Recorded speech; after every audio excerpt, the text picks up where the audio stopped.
It does say recording. All right, before we begin lecture, hopefully by now we've all sort of sorted out our enrollment, our attendance, our registration. If you are on the wait list, hoping to get off the wait list, please come talk to me after class. Why aren't the captions showing up? Is it because I'm full screen? Are the captions going to show up now?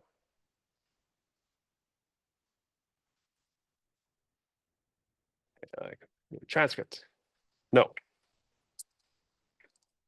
Captions. That's a little awkward on the side. That's okay. Yeah, as long as I'm able to still, yeah, okay, that works. Okay, great. All right. For those of you who officially enrolled, please join the Discord as soon as possible. The QR code is on the screen. There are about 50 plus of us in here. And as far as yesterday, I believe only 30 people have joined the Discord server. Please scan the QR code sooner rather than later. Join the Discord server and you'll get access to a bunch of channels and ability to reach out to me, message me, or get some quick updates from me.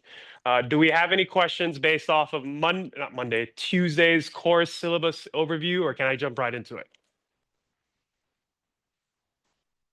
All right. Let's get right into it.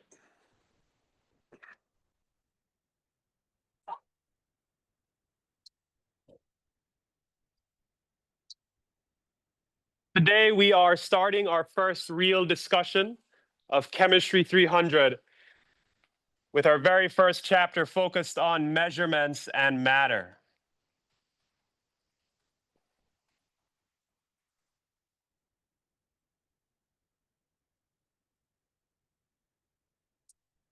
This is the start of Module Exam 1 content.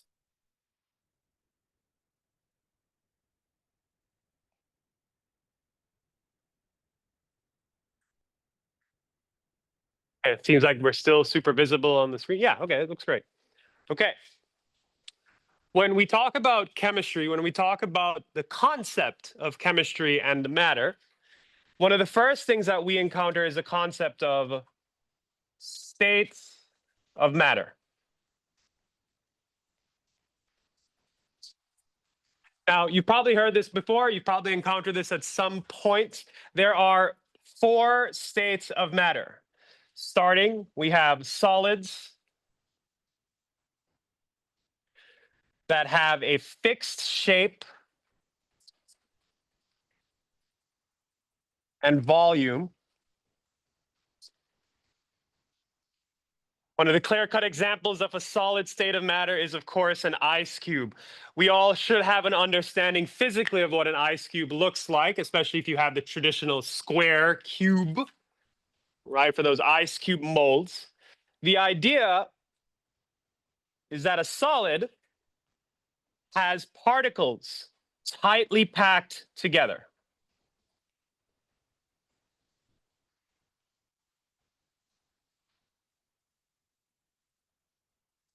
If you've ever seen any movie, or if you've ever seen in real life, some of those Army, ROTC, JROTC, those practice runs or trial runs that they do, I don't know exactly what they're called, where they're all moving together in formation, synchronized. That's the idea I want you to understand when it comes to solids.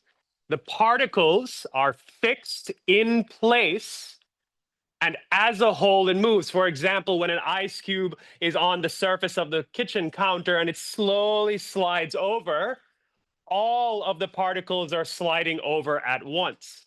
So the idea here is that the particles are tightly packed.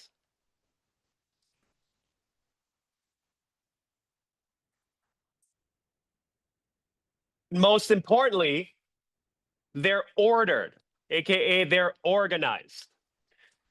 These particles are stuck in their relative position. However, they have been known to vibrate in place.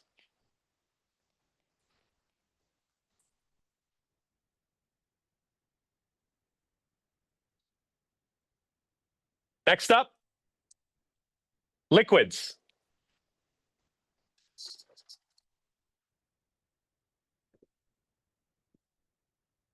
A lot of us have a water bottle with us. A lot of us drink liquids in various different ways, forms, and tastes. Liquids are known to take the shape of the container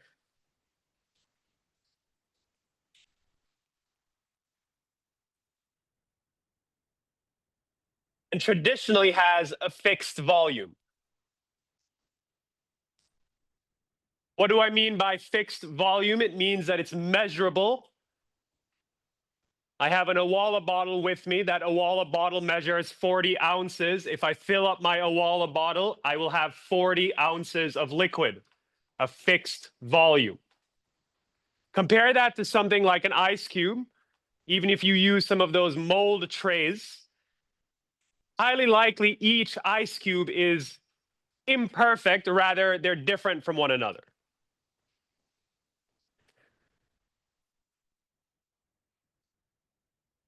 In the case of a liquid, shown here in this flask, it does not take up the full size of the container, but it does take the shape. The particles that are inside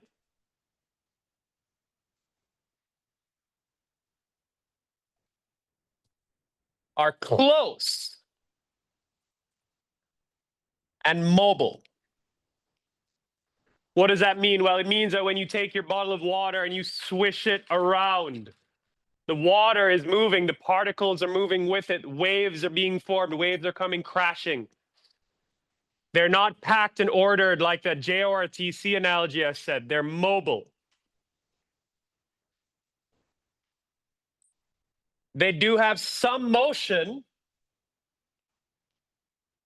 but they are, above all else, limited to the container. Meaning, while these particles are free to move, they're not exactly jumping out of our water bottle and going about their business. If they move within the container.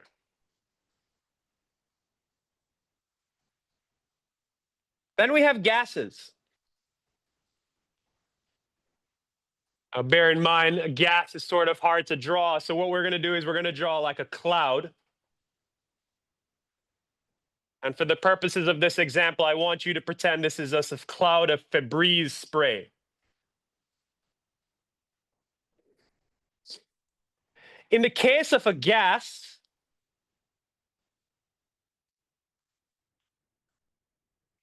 the particles are far apart.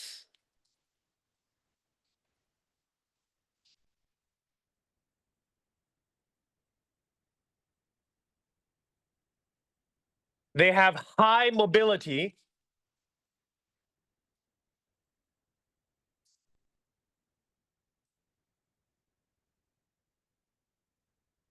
And it disperses.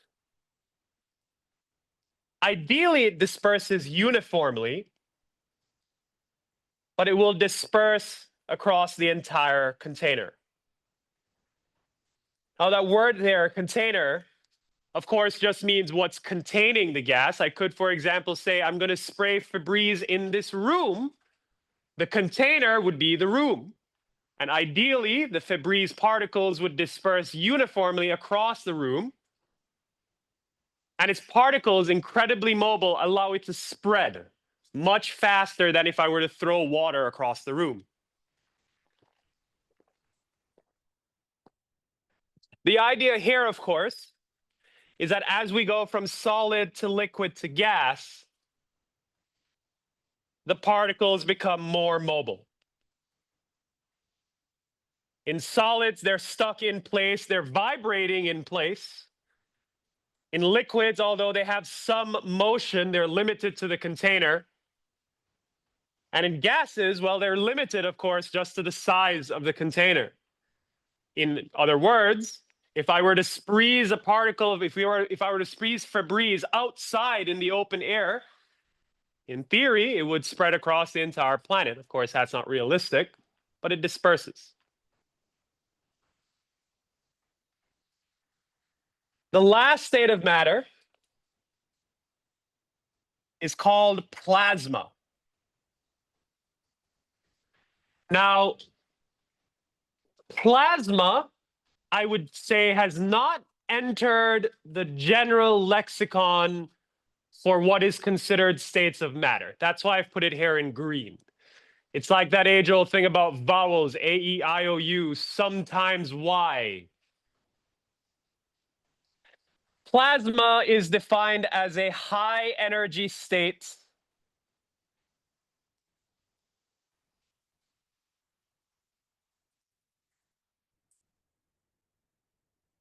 with charged particles.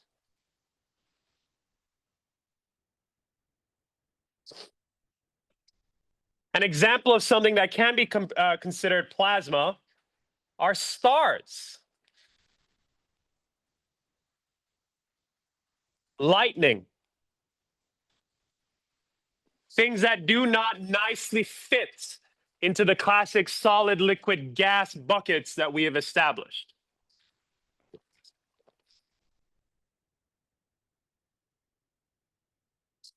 These are the various states of matter that we will encounter in this class and that we will be spending a lot of our time discussing in various ways, forms, and mathematical approaches.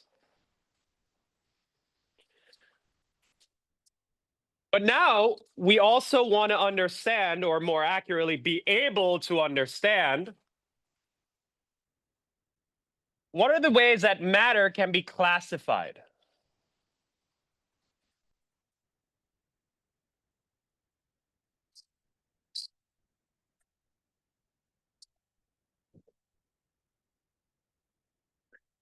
Well,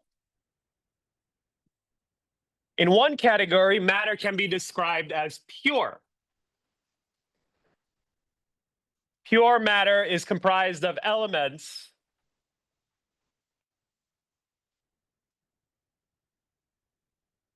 that do not break down chemically.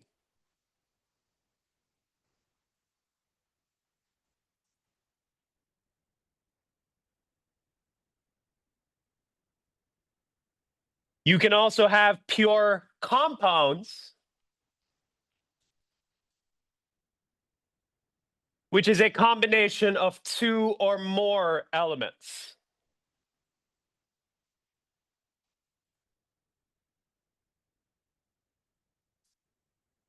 Together in a fixed ratio. An example of this, something that we all may experience or may know, H2O, water. Water is comprised of two elements, hydrogen and oxygen, in a very specific ratio, 2:1.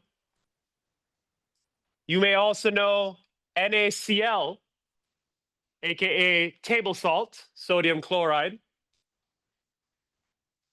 Obviously, I'm not expecting you to know the elements off the top of your head this early in the class, but these are two examples that you may have encountered in your day-to-day and may already recognize.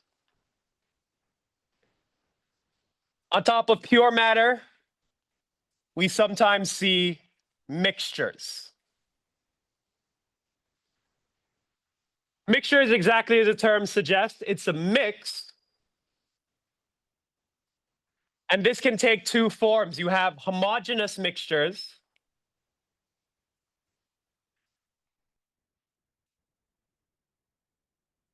which is defined by its uniformity, an example of which is salt water.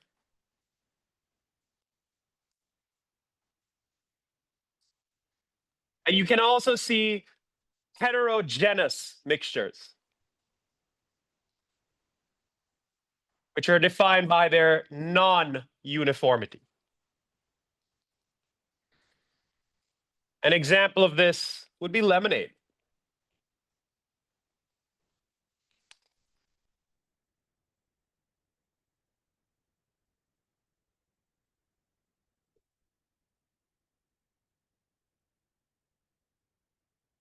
So we've talked about the different states of matter. These are the different things that we will encounter, that we will see: solids, liquids, gases. We now know how to classify matter, either a pure or a mixture.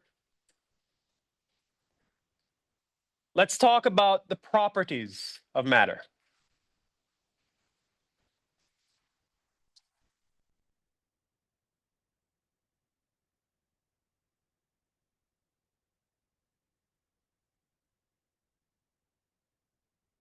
First up,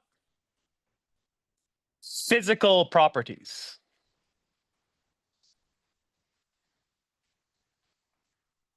Physical properties can be defined as anything that is observable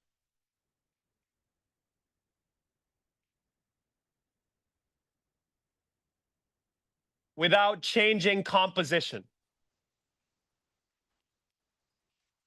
Meaning you don't need to alter the substance to observe it. One such example of this is the color of an object. You don't need to do anything to that clock on the board, on the wall right in front of us to know that the rim is black. It's observable. You can also have melting and boiling points.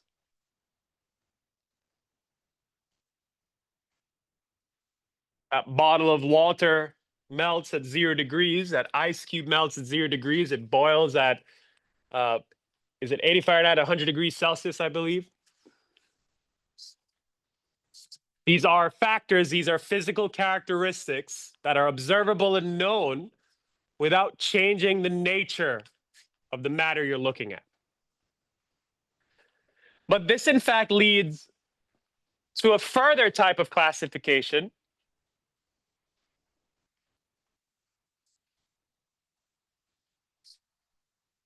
Intrinsic versus extrinsic.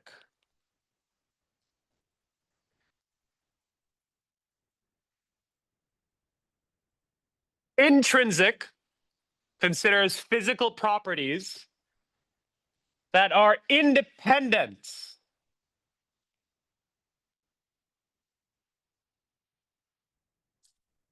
of amount. An example of this, well, that's just the color and boiling point. Doesn't matter how much water you have, the boiling point of water is the same, whether it's 10 mils, 100 mils, or a gallon. An extrinsic physical property is dependent on amount.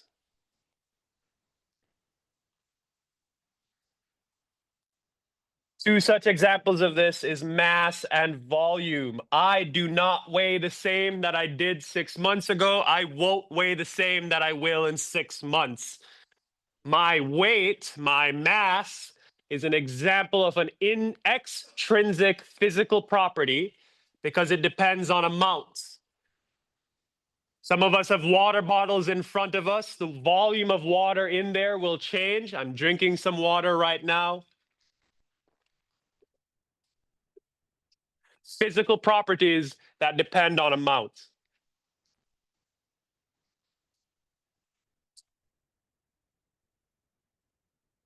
Next up, we can observe chemical properties.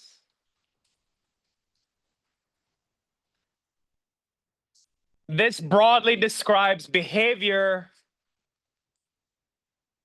during chemical changes.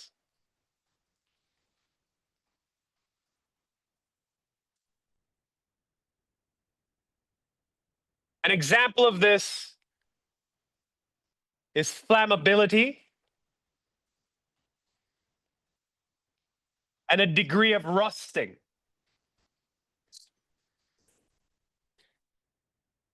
So anything that can be considered flammable, that's a chemical property.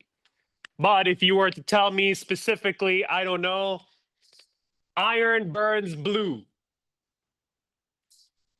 iodine burns yellow, the color of the flame is physical, but the ability, the flammability is chemical.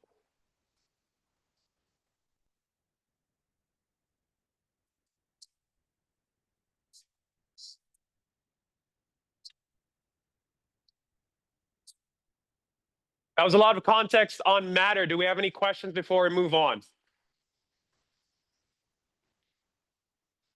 Raise your hand or just start speaking and I'll answer whenever whenever you finish. Okay. That covers matter.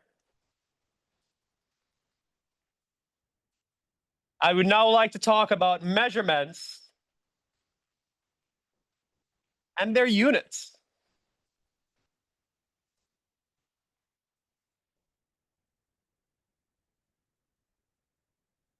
Over the course of this class in Chem 300, we will investigate and study a wide variety of measurements and units. But they're really the big four that we will talk about right now. Length, time, mass, and temperature.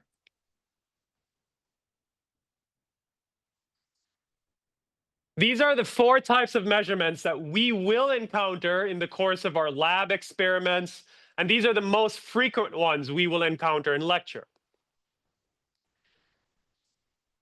These are also the traditional big four measurements scientists encounter in general.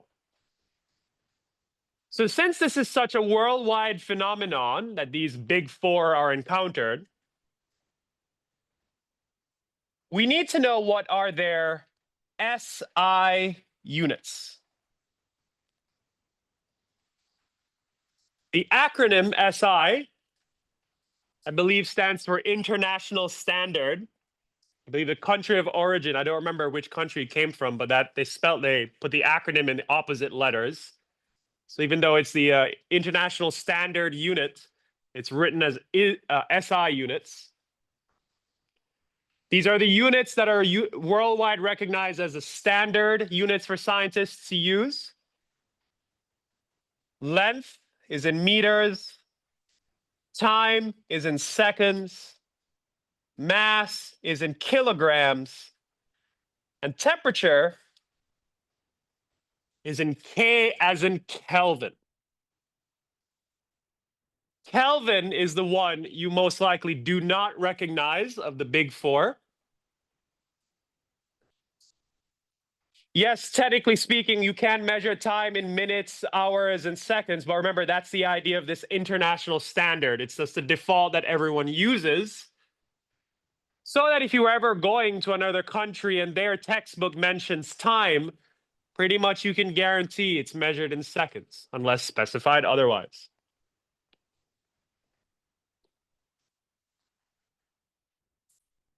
Temperature is the weird one, meaning that this is a new unit, Kelvin, K, not one that we're really used to, not one that we encounter in our day-to-day. To put it in perspective, we can go from Celsius to Kelvin and Kelvin to Celsius.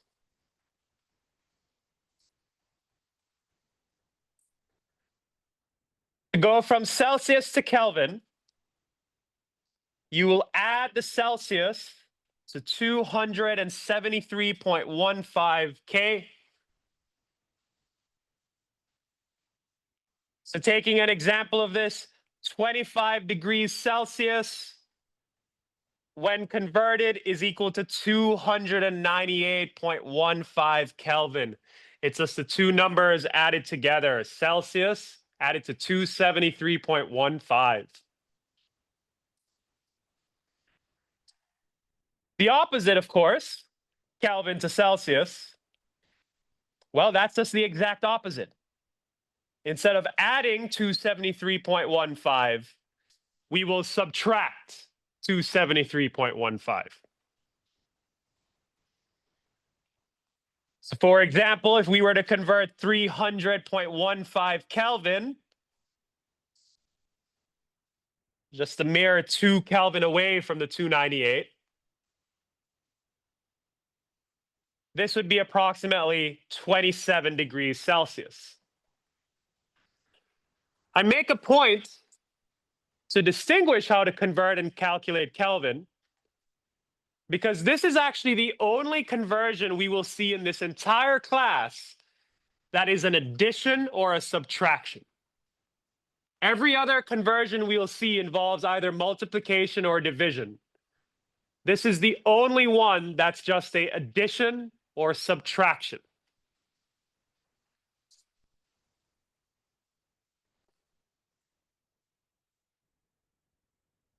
So like I said, these are the units that the measurements and units that we will encounter, that we will face.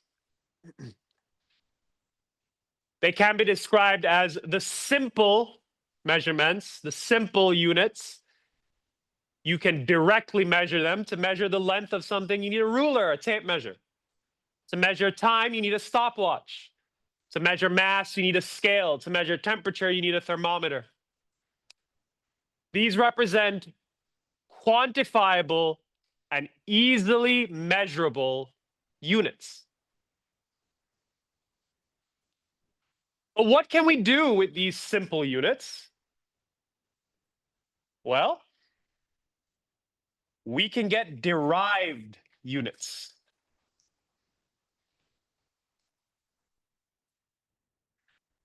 To obtain derived units, you perform mathematical operations on those simple units.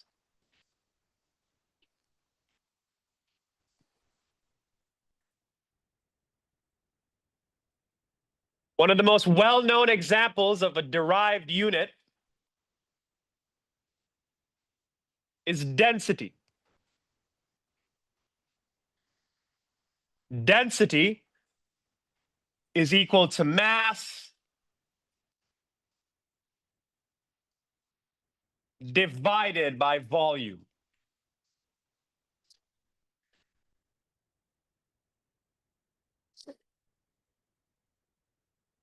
Mass, obviously one of our big four. You get it by weighing stuff on a scale. Volume, it may not have been listed as one of our big four, but it's still easily measurable. A flask, a cylinder. You can measure the volume of water. By dividing the two, you're able to get the density of something. For example, the density of water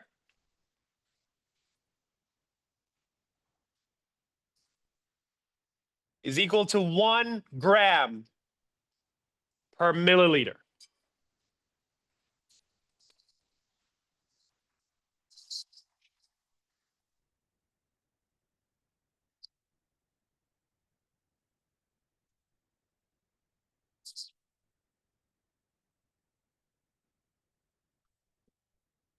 So we step into the lab.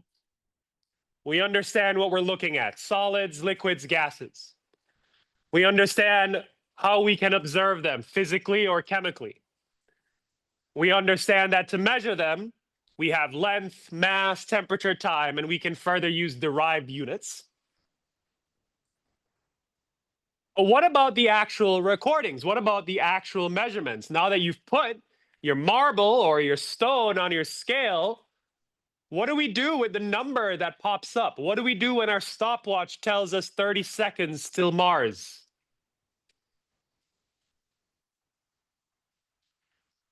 We worry about the concept of significant figures.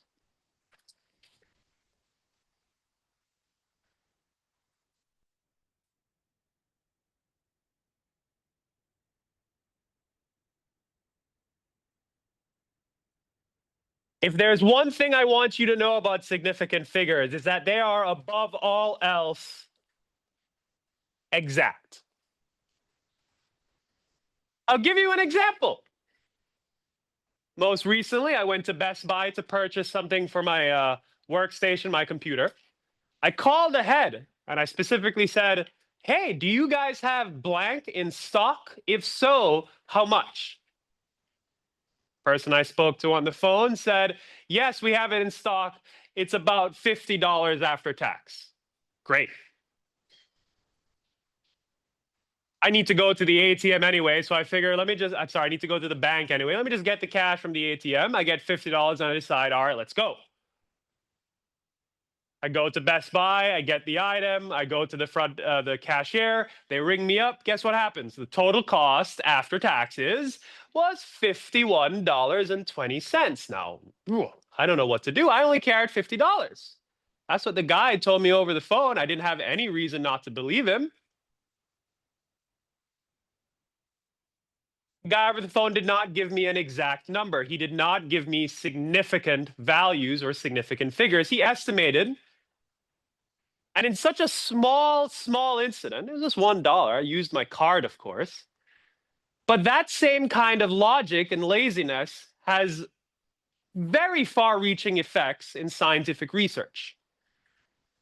So when we talk about numbers in science, we want to be exact.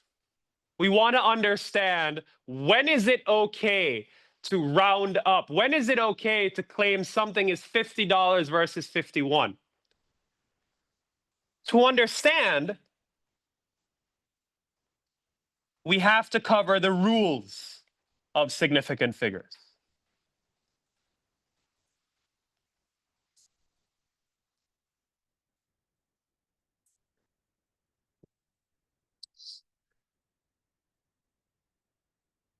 There are 4 rules. Number 1, all non-zero digits are significant.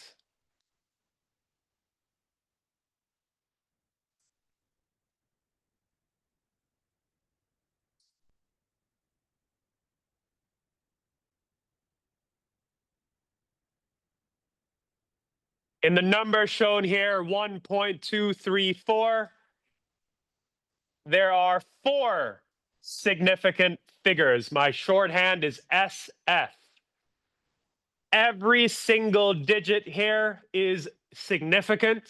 It is exact. Number 2, leading zeros are never significant.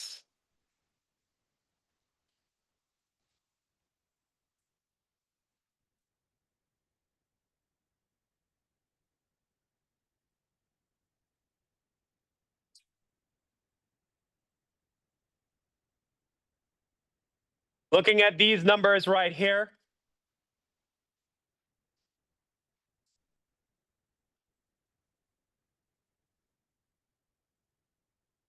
we have a couple zeros in front of the non-zero digits 6 and 1. These leading zeros are not significant. In both cases here, there are 2 significant figures, the 6 and the 1.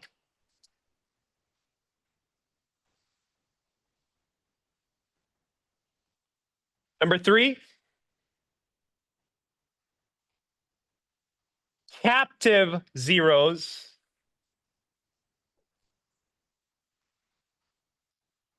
are always significant.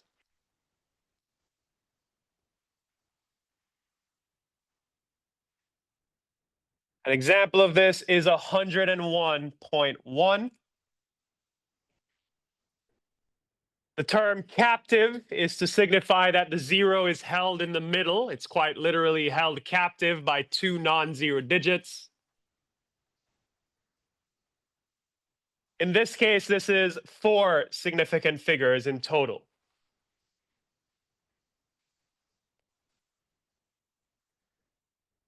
Number 4,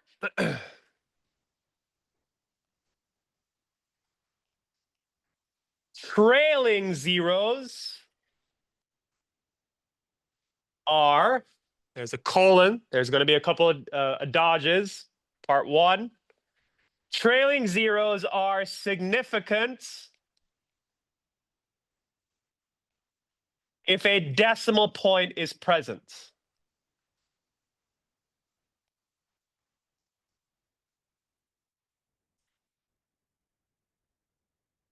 Trailing zeros are ambiguous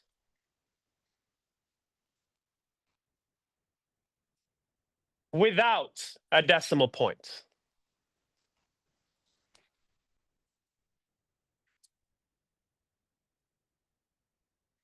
Let's look at the numbers 1300 versus 1300 points.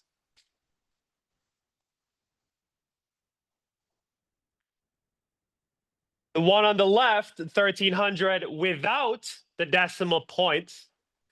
Obviously, the 1 and the 3 are significant. They're exact. They're non-zero. There are trailing zeros at the end, but without the decimal points, this is ambiguous. You are unable to truly say for sure how many significant figures are present. So you could write ambiguous, or you can write NA. Just please don't leave the answer blank. In the case of 1300 with a decimal point, the decimal point gives us exactitude for significant figures.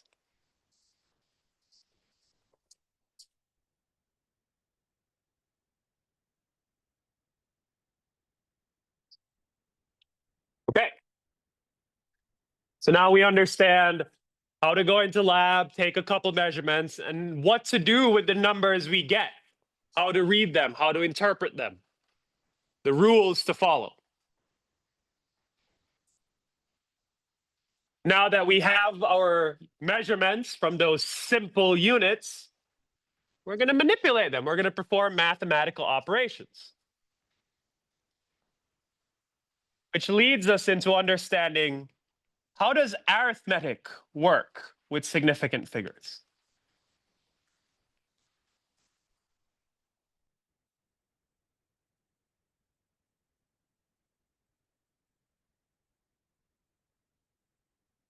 Throughout this class, you're going to see a wide variety of calculations, but they can be broken down into two categories. You'll either be adding and subtracting stuff, which if you do, you round the final answer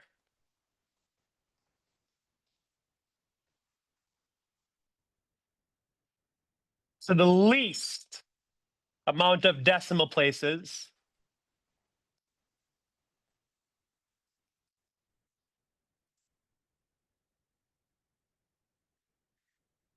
So when you're adding or subtracting, it's based on the least amount of decimal places. When you're multiplying or dividing,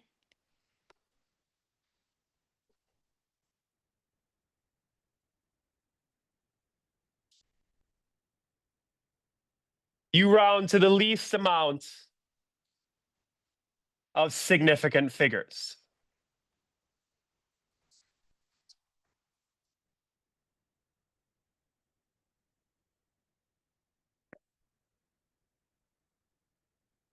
Let's take a look at what that means in action.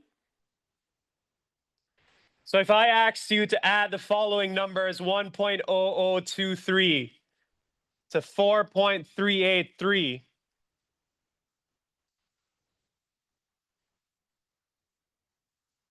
you're going to see why I like teaching on my tablet so much.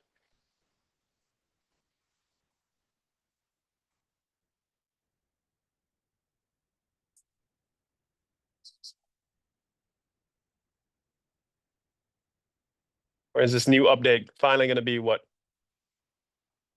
Ah, yes, here it is. Because I have the calculator app on my iPad, I would like to show you what to enter so you understand where you may have went wrong.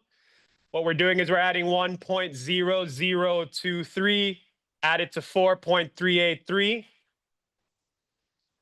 Put this in our calculator. The exact answer that comes out is 5.3853.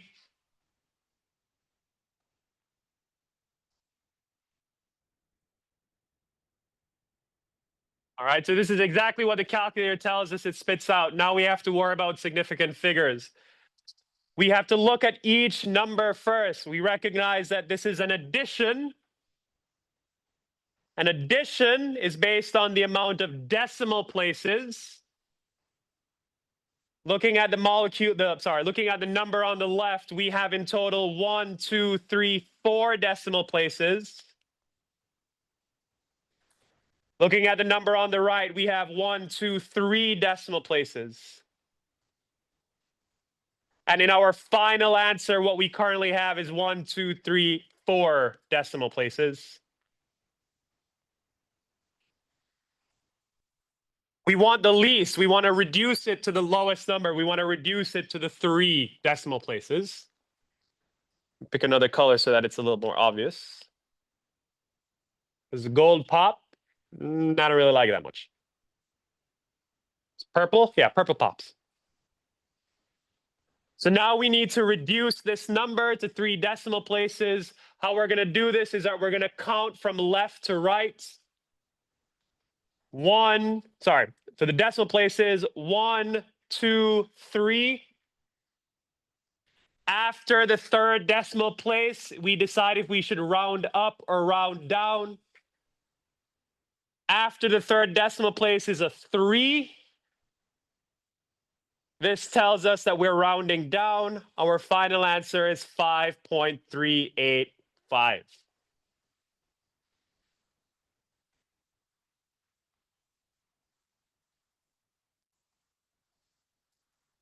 Let's try one where we're multiplying. 0.6238 multiplied by 6.6. If I were to put this in my calculator, 0.6238 multiplied by 6.6. The exact answer I get is 4.11708. That's the full answer as given to me by my calculator. This is multiplication, so this will be based on the least amount of significant figures. This has 1, 2, 3, 4, 5 significant figures, right? No. Why did I get it wrong? The 0 in front. This is a leading 0. Leading zeros are never significant. So in fact, I actually only have 4 significant figures here. In the case of 6.6, well, this has no 0, so it's no ambiguity. This is just 2 significant figures. Our final answer as written has 6 significant figures. Please take a few moments to identify them for yourselves. 6 significant figures in total. Check, check, check, check, check. That 0 right there is captive, aka it is between 2 non-zero digits. Captive zeros are always significant. We're going off of the least, so we want to get it to 2 significant figures. We're going to count from left to right the first 2 significant figures. After the second significant figure is when we decide if we'll be rounding up or rounding down. This right here is a 1. That's what tells us this will become 4.1.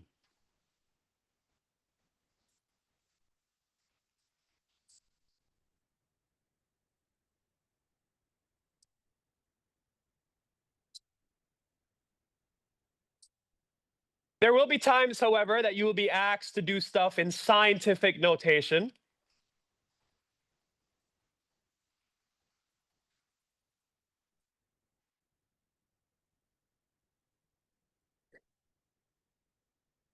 Which takes the form of blank times 10 to the blank. The first blank, the big blank in front of the times 10, must be between 1 and 10. meaning never will you write 0.9, never will you write 10.1. The scientific notation rules are straight. The number here must be between 1 and 10. You can write 1.1, 8.1, 9.1, 2.34. That's all fine. But the number you write must be between 1 and 10. So something like 0.9 and 10.1 will not work. The number written above the 10, aka the power, is the number of jumps. Where positive means you jump to the left, negative means you jump to the right.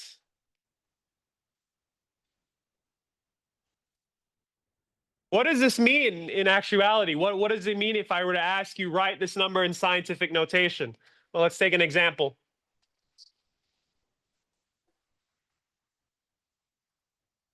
If I give you the number 1, 2, 3, 4, 5, 6.789,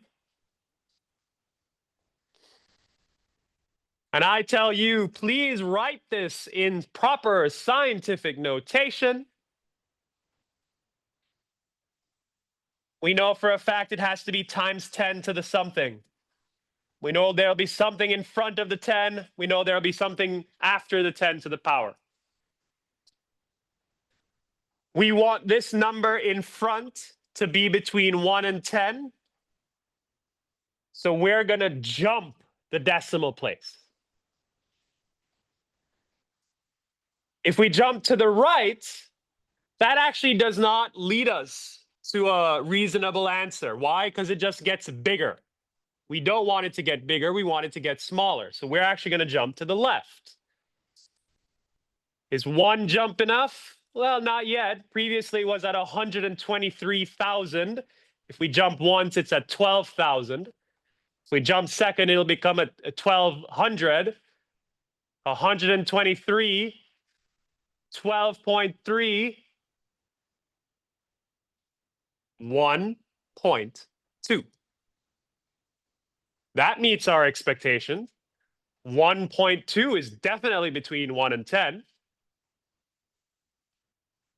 1, 2, 3, 4, 5, 6, 7, 8, 9.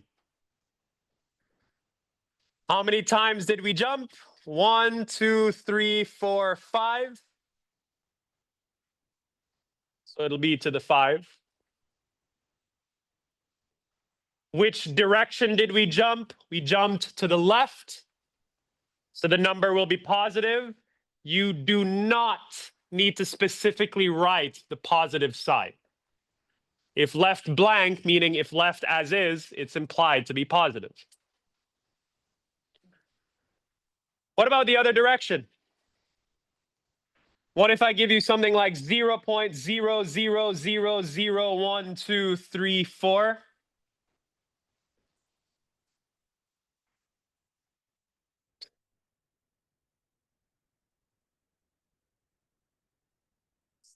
Same idea. We're going to jump the decimal place. We're not going to jump to the left. Why? It's not meaningful. It doesn't lead us anywhere of real worth.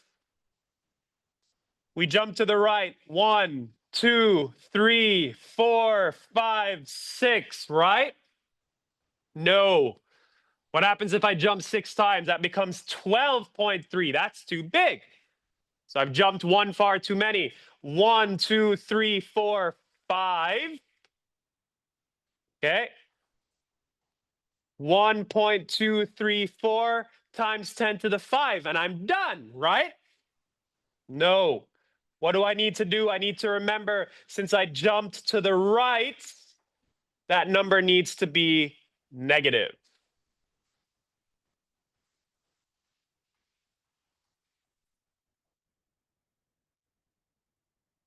Occasionally, depending on the question, depending on your actual data in a lab setting, sometimes when you do this arithmetic and I ask you to report stuff in scientific notation, sometimes your calculator will tell you a flat number without decimal places. It will just give you 1,234. If I were to ask you how many significant figures there were, you should all say one answer. Starts with A, ends with ambiguous. There's no decimal point as written, so it's impossible to say for sure. You can say, well, these are all non-zero numbers. That's 4 significant figures. Yeah, that's fine, but don't forget that the decimal gives it exactitude. But if I were to ask you to convert this to scientific notation,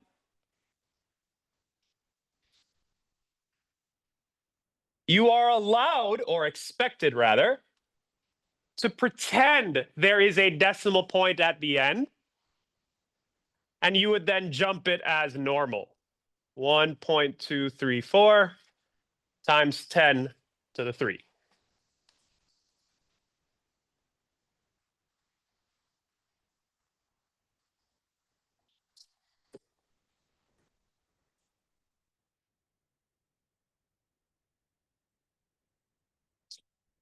For some of you, a lot of today's math review would have just been that review. Significant figures in algebra is something that I believe is a prerequisite for this class. But for those of you who are not familiar with the math, this is the expectation I have of you to be able to understand these rules and apply them. If the math presents an option still, or rather as we get closer to the exam, if you find that you're struggling with the math side of things more than chemistry, come talk to me. I'm here to help you. If I cannot accommodate you, then I'll recommend tutoring, or I'll say, hey, let's meet on Zoom at another date. Do we have any questions so far?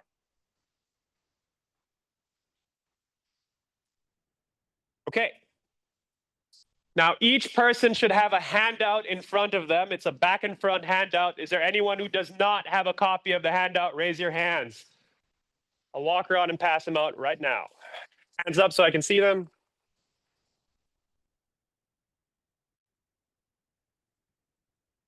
A couple of hands on here. There's 2 hands.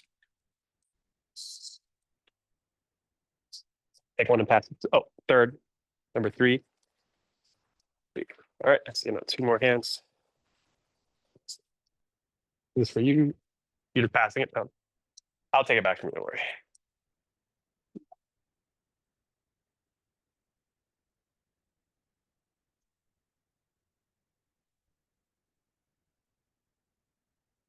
Would you like them? I have a lot of extra. Okay, great. Yeah. All right. So let me just bring this document up on my iPad.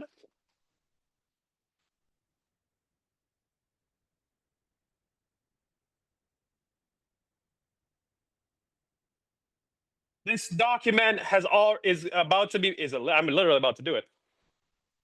Has just been posted to Canvas. So you get these documents on Canvas within the day. I'd now like to talk about exactly what this is, how this works, and how you get credit for it meaningfully for the class. At the very bottom right corner, you'll see it says in-class problem set. Now, as you know, as we talked about in the syllabus day, I don't traditionally assign homework.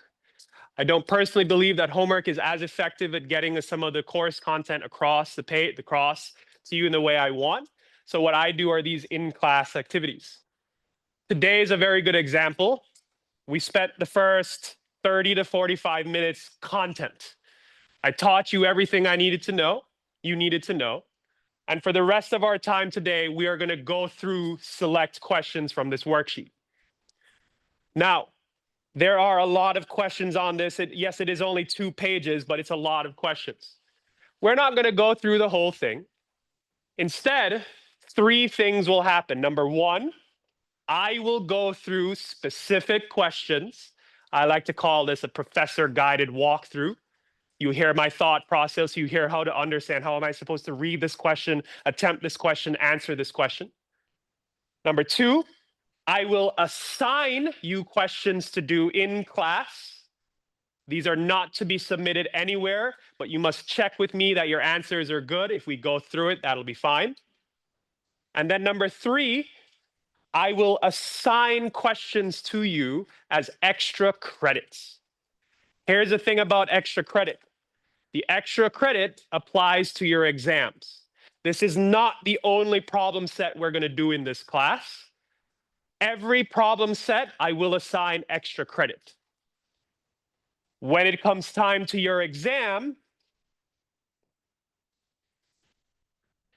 on Canvas, you will have a section that says extra credit for module 1.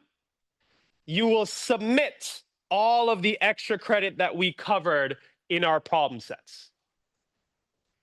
Complete all of the extra credit for the relevant exam.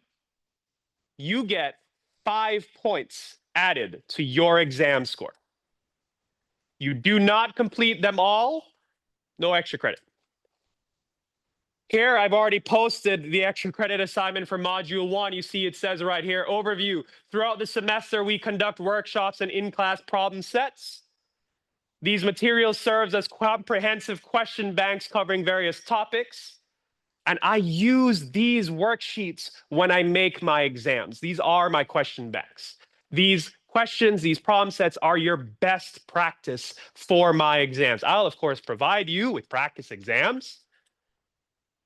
But beyond that, this is where you should be coming to. This extra credit opportunity allows you to study and practice for an exam while earning credit for it, potentially. Extra credit is graded on completion. So practice it, work with your classmates, study together, submit them all. You get 5 points added to your exam score. Purpose and study value. These worksheets present the best practice materials for exams. These problems are specifically designed to help you master course concepts. Content covered. Module 1 covered measurements and matter. In-class problem set.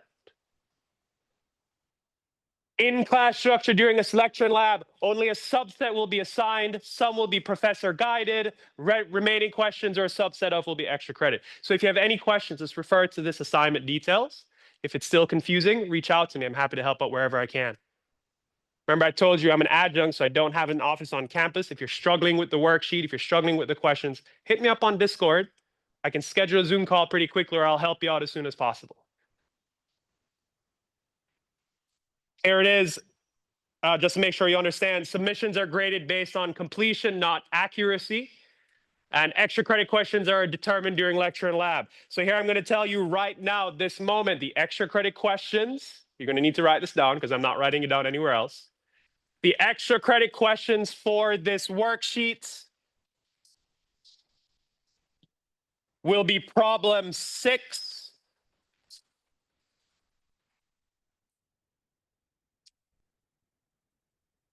problem 4,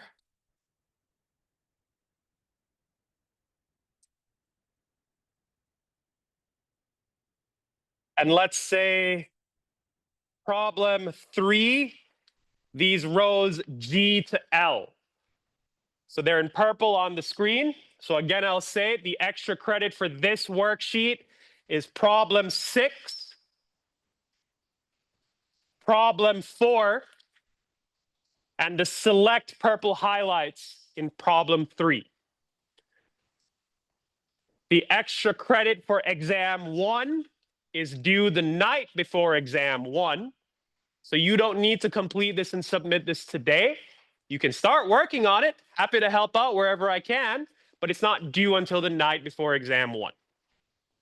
Like I said, the idea behind this incentive is to encourage you to practice outside of class using materials that I use to structure my exams while giving you an opportunity to earn credit for it. Right now, we're going to go through a couple questions. Before I tell you which questions, I want to say there is a typo in problem 1D. It says times 104.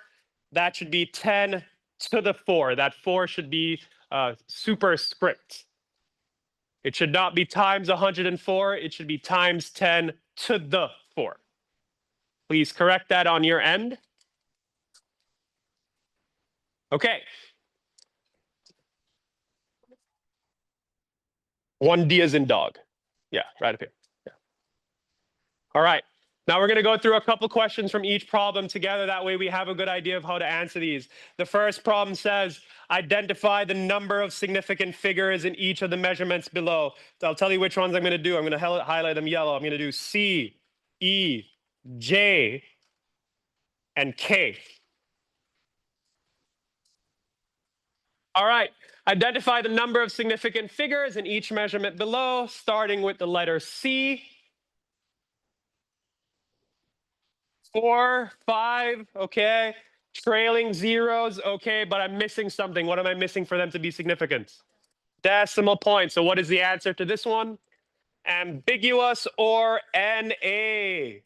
As long as you don't leave it blank, that's fine with me. Leaving it blank would just be an incorrect, incorrect. Problem E as in elephant.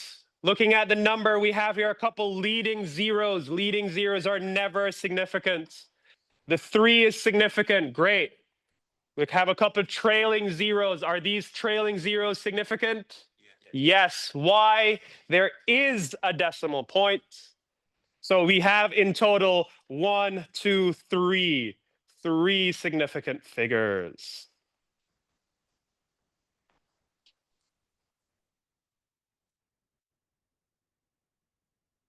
Looking at J as in Jesus, here we have a situation where we do have that times 10. We have that scientific notation. Big question. Do we ignore it? Do we pay attention to it? We ignore it when determining significant figures. It's just a notation. It's just there to help us understand the scope of it. So looking at this number right here, say to yourselves, how many significant figures? 4. Very good. I did not hear any wrong answers. 4 significant figures. All right. Here's a whammy. Take a second. Try to identify it for yourself before I answer it. K as in kangaroo jack.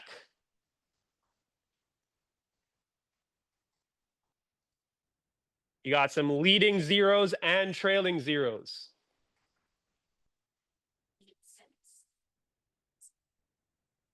6 is correct.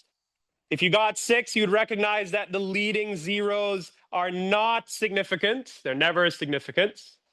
The 4, 5, 6 is significant. That should be clear. And then the trailing zeros, yeah, because there is a decimal point. This is 6 significant figures.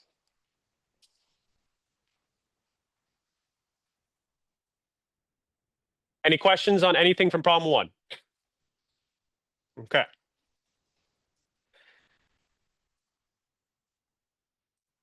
I'd like to do a couple questions from problem 3.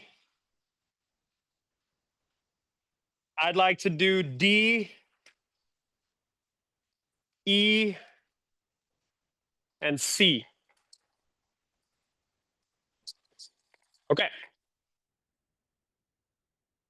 Problem 3 simply states round each number to 3 significant figures. So I'm telling you specifically, I want you to get to a specified number.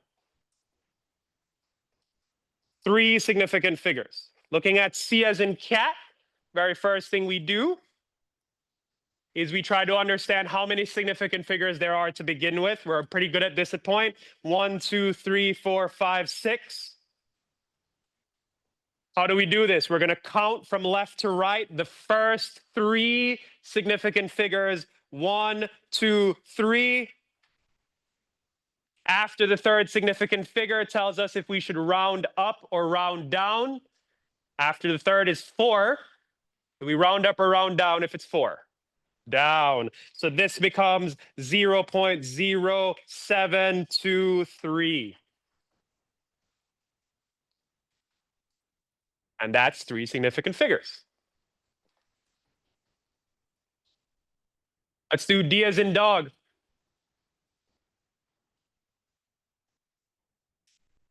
Leading zeros are never significant. Here we have 1, 2, 3, 4 significant figures. We count from left to right the first 3. 1, 2, 3. After the 2 is a 1. Do we round up or round down? Down. This becomes 0.000472.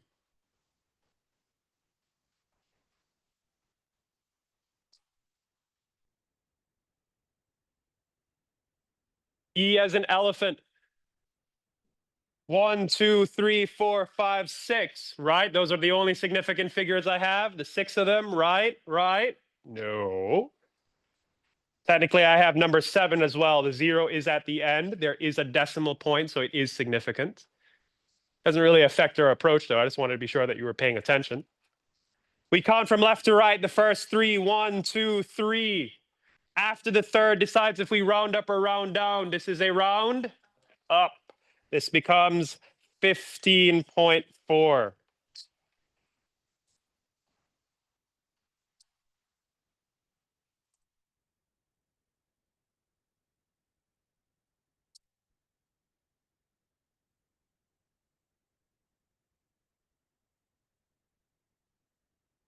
Yeah.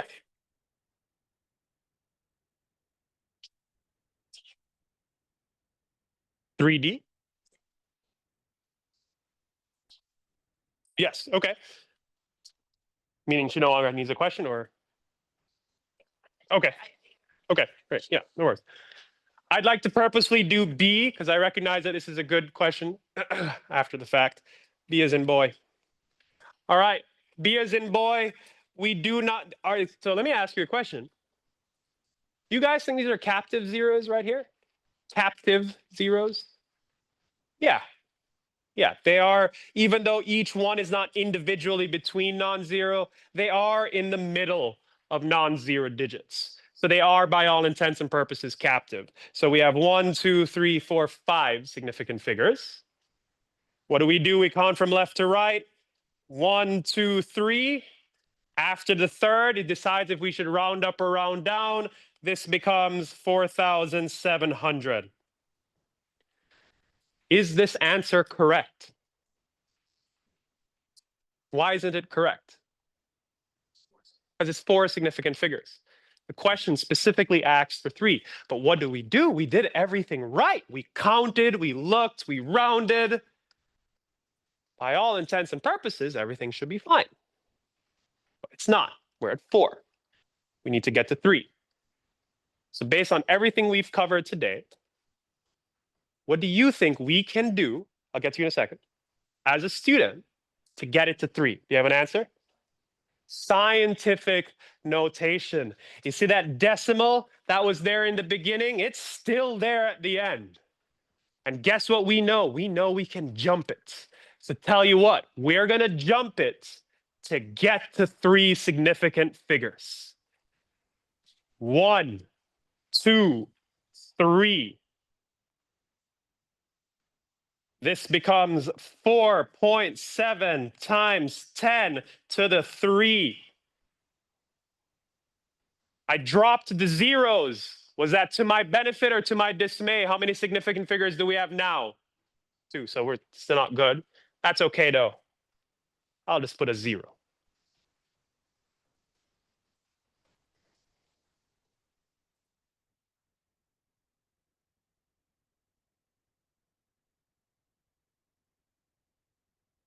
For the remainder of our time, I want you all to work on use a different color. That's too dark. I think I've already used purple. Can I use blue? Yeah, let's use blue. I want you all to work on 2A, 2B, 2C. And then I want you to work on 5D, 5E, 5F. I'll say it again. Right now, I want you to work on 2A, 2B, 2C, as well as 5D, 5E, and 5F. I'll walk around and help out wherever I can. But once you're done, just show me your answers. I'll verify you're correct, and then you're good to go. Remember, this is not an assignment for you to submit. I just need to verify that you've done it correctly and you're good. Everything else is for you to practice. And of course, I've already told you the extra credit. Good luck. I'll walk and help out wherever I can.